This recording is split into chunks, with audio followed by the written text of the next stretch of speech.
Welcome filmmakers, fans, and friends to Indie Cinema Showcase, your #1 source for filmmaking, conventions, and everything in between. I'm Christina Carmona. And I'm Jeremy Carpenter. Together we'll be bringing you the best and brightest that Florida has to offer, with focus right here in Central Florida. In today's episode, we'll be speaking with filmmaker Stephanie Kirves and checking out a new documentary trailer by Royce Freeman called Indie Jax Grind. We will also revisit some of our past events and then check out what films you should see before you die. All right, let's get things started with our Shores to Shorts film, a documentary about a Jacksonville film scene, from their silent era days to the rise of an indie filmmaker seizing control of their destiny and forging their own future. From director Royce Freeman, we present Indie Jax Grind.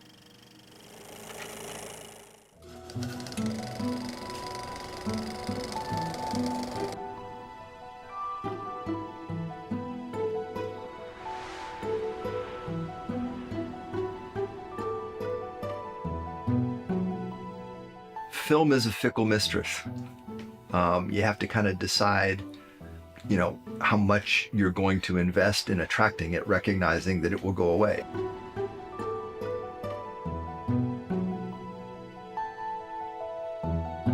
I don't take it too serious. Even though I've given away half my life to filmmaking, you can't take it serious. Filmmaking will break your heart. The only sin is being boring.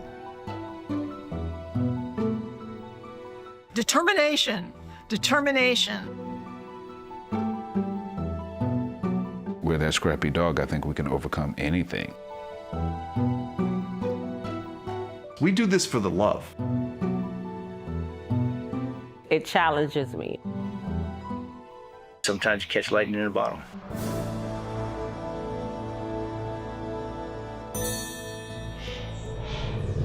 Our next guest is an award-winning actress, writer, and director.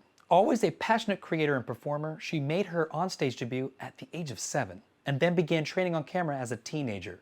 She also has a bachelor's degree in environmental studies from the University of Central Florida, and when she's not on set, she can be found reading classic literature or hanging out with her sugar gliders. So, for today's Industry Insight, we sit down with Stephanie Kirves. All right, everybody, I'm back in the studio and I'm here with Stephanie Kirves, actress and filmmaker. Thank you for coming in. Oh, thanks so much for having me. I'm so excited to meet your platform and get my work out there. Yes.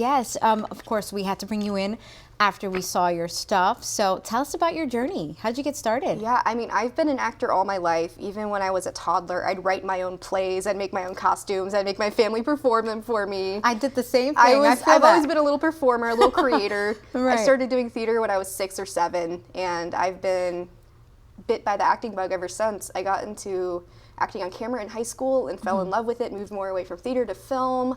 And then in college, I started directing and writing as well. Nice. And I'm still doing that. Nice. I love that. So when it comes to acting, you're kind of known for the horror. Yes. Yes. So I am a rising scream queen, as I like to call myself. Yeah, she was here first. Okay. All right. So how do you work a character like that to give a compelling, really scared? How do you work that scream queen? Yes, it's all about emotional access. So like as an actor, you really have to have the training and the experiences to draw from to get to those places. Luckily, I'm able to snap in and out of character like that. Right. So I can I'll be joking around, they'll call action, I'll start crying. That's great. So you can cry on command. Yes, basically. It has not failed me yet. Okay. I just cried yesterday in a film, so yeah, the tears always come. Yeah, it's just about really knowing your character and making them interesting, multi-layered, complex, compelling, and being able to dig up those emotions right when you need them. Right, and finding some part of you that connects. Absolutely, in whichever way that is. I mean, every character you play should have some part of you, even if it's quite different from you. Absolutely, because at the end of the day, if the character isn't real to you, it's not going to translate. It's not going to be real to the audience. Yeah, Absolutely. Every character you're playing is a real person, so they have to seem real and authentic. And yeah, overacting is a big thing. I'm against. I grew up in theater, so it was a journey, learning to make it really small and nuanced. But that's what I love about film. It's very intimate. Very, very when you're intimate. acting. I agree. And what's it like wearing many hats? How do you juggle all of that? It's a lot, but I thrive when I'm constantly busy, constantly under pressure. So I love being an actor/director because like I said, I can snap in and out of character almost instantly. So I'll go for my director's hat and I'll get ready in position, they'll call action, I'll go right into character. Yeah. So I can bounce back and forth really quick, which is super helpful. Yeah. It's definitely not a thing most people can do. It is so hard. It's two completely different mindsets. I was against it for many years, ironically, but I found like once I tried it, I just thrived. Right, and it's different for everybody, right? Absolutely. So some people can't, some people can.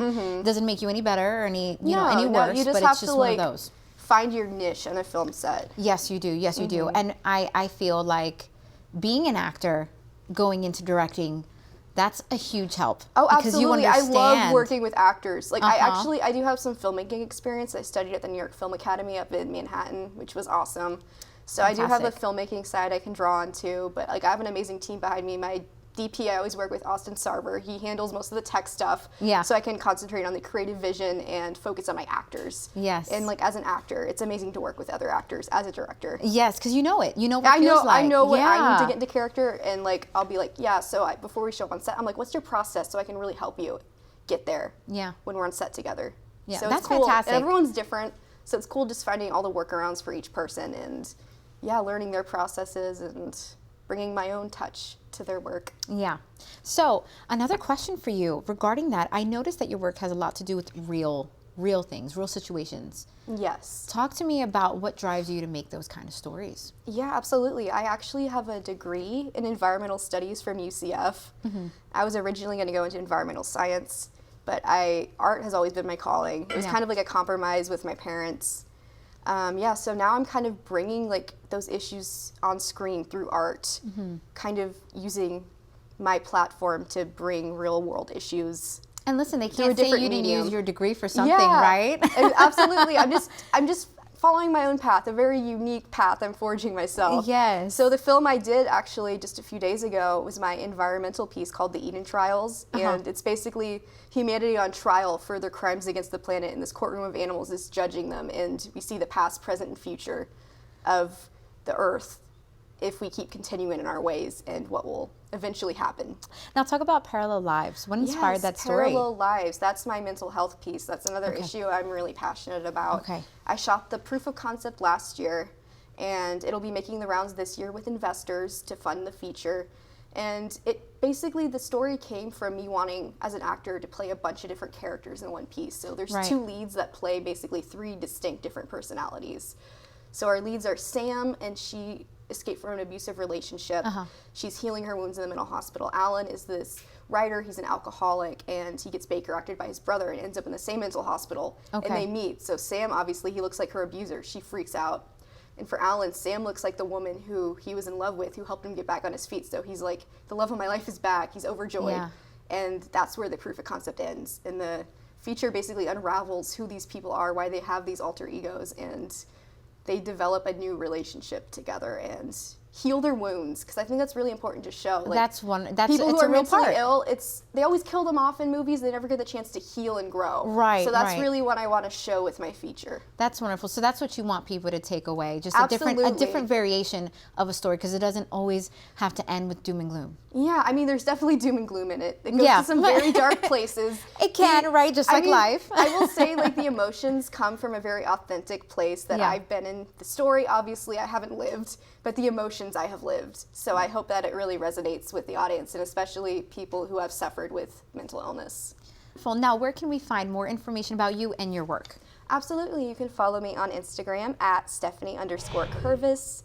And if you want to contact me about any of my projects and potentially collaborating, you can find me on IMDb Pro, Stephanie Kirves, and it has my email and phone number under there. All right, Stephanie, well, thank you. I look forward to seeing your work. Maybe eventually I can meet some of the sugar gliders. Yes, I would love to bring them on. If you have me back, I will bring the babies next time. Deal. I love it. All right, guys, well, thank you. Stick around because there's more to come.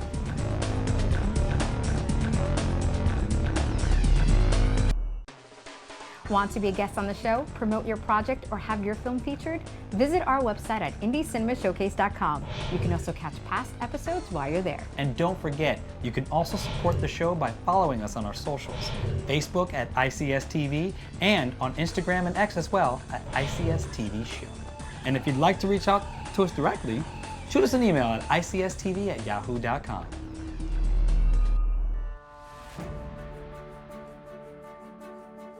ICS fun fact. While filming The Good, the Bad, and the Ugly, a crew member accidentally triggered the bridge explosion too early, before cameras were even rolling. The entire structure had to be rebuilt from scratch. And when they finally got the shot, a piece of shrapnel nearly hit Clint Eastwood. Just another wild story from this legendary Western.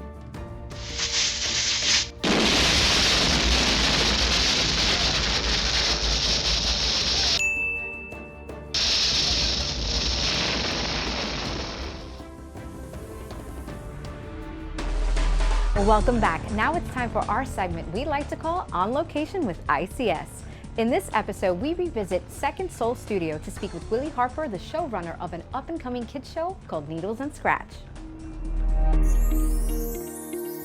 Hey, Skratch! Give me a beat!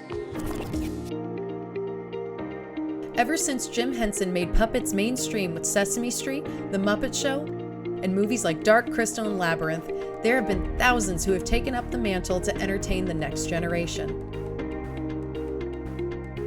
On this episode, we traveled to Second Soul Studios to interview a puppet master. Willie Harper is one of these artists who grew up with Jim Henson's Muppets and is now making his own kids show.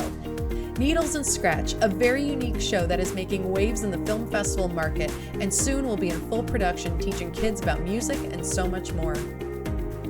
I sat down with Willie Harper to find out more about Needlz Skratch.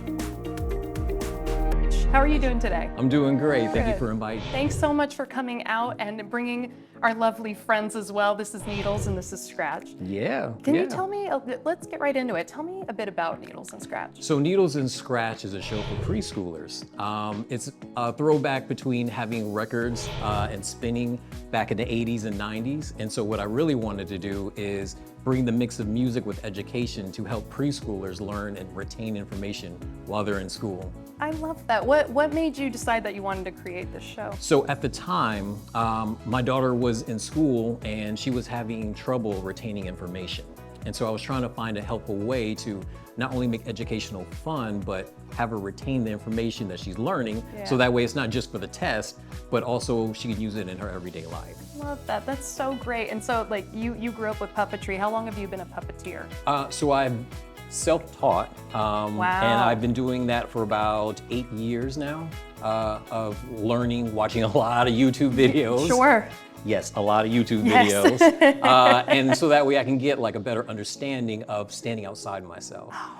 Because it's one thing to have a little kid around who's just all over the place, but it's another thing to have a puppet on your hand, and then you realize that you always got to have their motion, make sure they're not just sitting there stoic, and have your mind all over the place. Sure. So the training was definitely like having another kid. Right. Yes, I know. I love you too, like a little kid. But just bringing that all together and having that was just helping me become a better puppeteer. Absolutely. Than what I ever could have imagined could have been. Sure, yeah. So tell me more about Needlz Skratch. How did you come up with these two characters? So Needlz Skratch came up basically as a design that I had, because I've drawn before different cartoons and stuff as a kid. Yeah. And I love Saturday morning cartoons, which we don't have nowadays. Yeah. And so I just had this idea of what puppets would look like in my version of Sesame Street, but I really didn't do anything with it. So they were a drawing on a piece of paper. They just sat to the side for about 2 years. Yeah. And then my good buddy, Neil Galarte, he actually saw one of the drawings and he said, "Hey man, what are you doing with that?" And I said, "I'm not really doing anything with that." And he said, "These puppets look very good. You should really do something with that." Yeah. So I can't take all the credit because Yeah. I did create it with Neil Galarte, and then down the line we brought in another person who helped along with the creation of the music, because I had no idea what they sounded like. I just knew what yeah. they looked like. Right. And so that guy came on board, which is my good buddy Rafael Lugo. He and his wife Melissa Lugo, who actually does the voice for Needlz, joined the team, and we just all collaborated together. So pretty much we're all creators of the Needlz Skratch show. Yeah, so you got a whole team of creating this awesome show. What is the process of creating the show? Where do you start? Do you write a script? Do you have a lesson that you want to teach? Do you write the music first? How does it all work? So I start every episode first of understanding what's the lesson that I want to have the audience walk away from. I've sat through many shows for kids where the parents had to sit there and halfway fall asleep because they're like, man, this is 100% for my kid. This is not really for me. So I was trying to find the common ground so that way kids are not only educated, but also the parents too. So for Needlz and Skratch, they're a brother and sister duo where they work in their workshop. And inside their workshop, they're helping to fix instruments who come there and they're looking for solutions. So Needlz and Skratch work together to find ways to help fix the instruments and also learn through that process. Oh, wow. Well, you guys are very talented to be working on instruments. So is there an instrument that was really hard to work on? No, it's all pretty easy. You're a pro. That's why they hire you, exactly. Yeah, we have so much fun on the show. I can't ask for anything better than just, coming in, cutting on the lights and the camera and just really figuring out, what are we gonna do today? That's just an adventure every day. With the learning curriculum that we do for the Needlz and Skratch show, even though it's based more on music education, we also want to show, how brothers and sisters can work together in problem solving, mindfulness, and teamwork, and also behaviors too. Because sometimes, Skratch may not always have a good day. Same thing with Needlz. So each show will definitely highlight not only just the music part, but also a behavior to help work through difficulties that they might be going through. Some of the frustrations, especially Skratch, might have some frustrations with not only just communication, but also finding ways to need help when trying to solve a problem. So Skratch, even though he is the little brother of Needlz, the special thing about Skratch is he has autism. Okay, so because he is on the spectrum, he communicates non-verbally. So he makes sounds and noises with his mouth. He does a little bit of beatboxing, which we were not going to show off right now. Not right now. And maybe another time. Little camera shy. Yeah, little camera shy. Yeah, I get that way too. It's okay. But he makes sounds through beatboxing, and Needlz, his older sister, is the one who understands what he's saying. But who also seems a little camera shy. Oh yeah. But not everybody else understands what's going on, but she does. So basically, not only are we showing kids how to have fun with music, but we also want to show them whenever there's sibling rivalry going on in the house, how they can work together. Absolutely. Through Needlz and Skratch, and hopefully, the parents can see that too. Yeah, that's so important for children to see that as well. It's normal to, whether you have banter or work together, and kids, they always have their own fun language and mannerisms, and sometimes they're the only ones that get it. The parents aren't going to understand it. So that's wonderful. This is so great. So you not only drew out the puppets, but you also have done the set design as well. That's correct. Yeah, so doing the set design was a little fun. It was a lot of homework. I didn't realize how much homework I had to do. I figure as an adult, I don't want to have to do as much homework as my daughter, but man, oh man. I sometimes feel like I have to do the same amount of homework that she does. So I went through some of the shapes, designs, and colors that would not be overstimulating for children, but also keep their attention. I really wanted to give the aesthetic like a preschooler actually built it instead of a grown adult. So there's shapes and designs and colors that I made sure was not so perfect, that literally any kid who watches it feels that they can build it at their home too. So I built two different stages, not only just the one behind us, but also a smaller diorama where I built their neighborhood. And their neighborhood is constructed of cardboard, foam, anything you can find at a Hobby Lobby shop, or any type of cardboard that you have in the house and you're just cutting it up together and coloring it with crayons. I basically just put a lot of those supplies into the creation of the neighborhood. And is there a way that we would be able to watch you create these sets? Oh yeah. So I put a lot of the building videos up on not only just my website, but also on the YouTube channel too. So that way kids can see it, adults can also see it too, and then that way it's almost like a building project that they could do together. That I show small little steps of how I bring it out of a regular cardboard box into a diorama that becomes their neighborhood. That's so cool. Yeah, I was gonna say that's probably very inspiring for children to see that, because maybe one day we'll have someone who wants to be a set designer. Yes, Or yeah. you never know. And then hopefully by watching the videos, they can see that anything around your house can turn into whatever your imagination creates it to be. I love that. That is so cool. And then where can we follow you on social media, and do you have a website? Sure, yeah.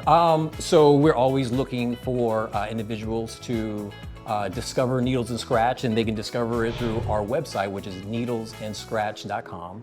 There we have a plethora of stuff, whether you're looking for videos, updates behind the scenes of what the production is. Also too, for individuals who would love to donate to the cause, we also have a link there too where they can click and donate to the show, which will move forward to more education. Oh, perfect. That's wonderful. And then we can have more episodes and see you guys more often. Oh yeah. Yeah, cool. This is so awesome.